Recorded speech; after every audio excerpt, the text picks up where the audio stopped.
Hello again, word lovers, and today I'd like to take you through some of the words that I saw when I was learning Spanish that I should have recognised, but didn't. Imagine you're reading about a battle and some of the soldiers split off from the main battle and engage in a smaller battle with some of their enemy, and it's described in the book as a escaramuza. And after the escaramuza, they get attacked by an emboscada that was waiting to surprise them. They spring out from behind some trees or some rocks. And there I'm scrambling to the dictionary going, escaramuza, what would that be? Oh, it's a skirmish. Of course it is. That sound was a facepalm. And emboscada, right, before we go to the dictionary, let's think. In bosque, in a wood.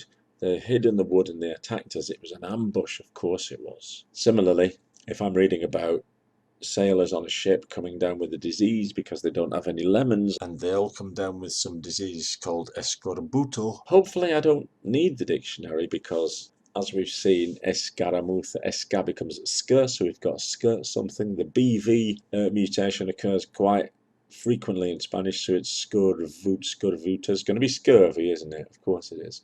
Jerez is a little bit more hidden. This gives us the word sherry, although you wouldn't imagine so. The name itself is from Phoenician. But now I'm going to turn the tables a little. I'll tell you some words in Spanish that we use in English that you've probably used many times without considering what they really mean. And the first one's the Armada, as we say, the Armada, which is the fleet of ships that tried to attack England in 1588. We don't stop to think that it clearly means the armed forces, the thing that is armed. And if we stay with armed, a thing with armour even would be armado, and a diminutive on the end would give us armadillo. Then we have the name of the armed animal, or the armoured animal, I should say, the armadillo. If we go to America, we can take the map out and find a lot of Spanish there. Let's start with Colorado. You're getting the hang of it now, so you're probably thinking, well, that means the coloured states. Almost. Colorado is a false friend. It means red, it means the colour red. And Colorado is pretty red. And Florida is pretty florid. And Montana is pretty mountainous. Nevada, that's nieve, isn't it? La neige. Right, so that's snowy. Las Vegas, to a Spanish person, means the fertile fields, the nice green fields. And there on the map, one of the bigger places, you can see El Pueblo de Nuestra Señora, la Reina de los Ángeles de Porciúncula, which is often called LA because life is short. And from these American lands, although originally the words will have come from Spanish, in a kind of Tex-Mex, they spread up, and so Corral is quite frequent. A corral, a cañón is a canyon, a sierra is a sierra. They're lazy English pronunciations, but there they are. I'm finishing off with a few animals.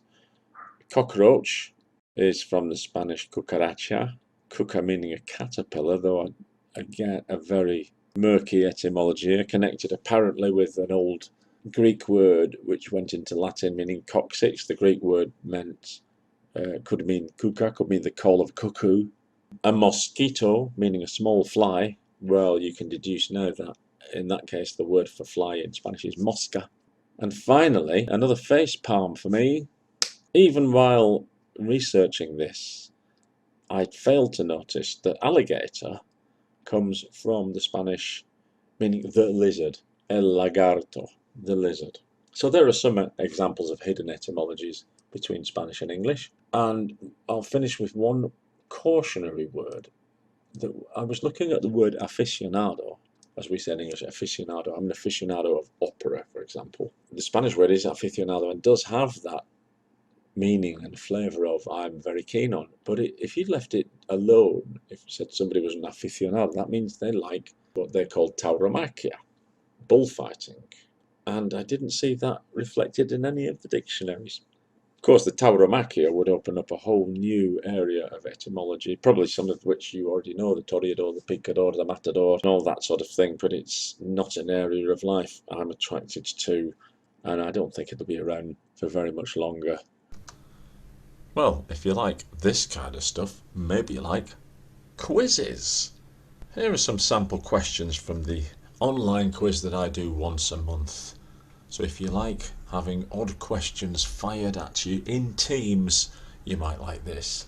You can get in touch via this email address, and there's more on YouTube if you want to see people having great fun doing it.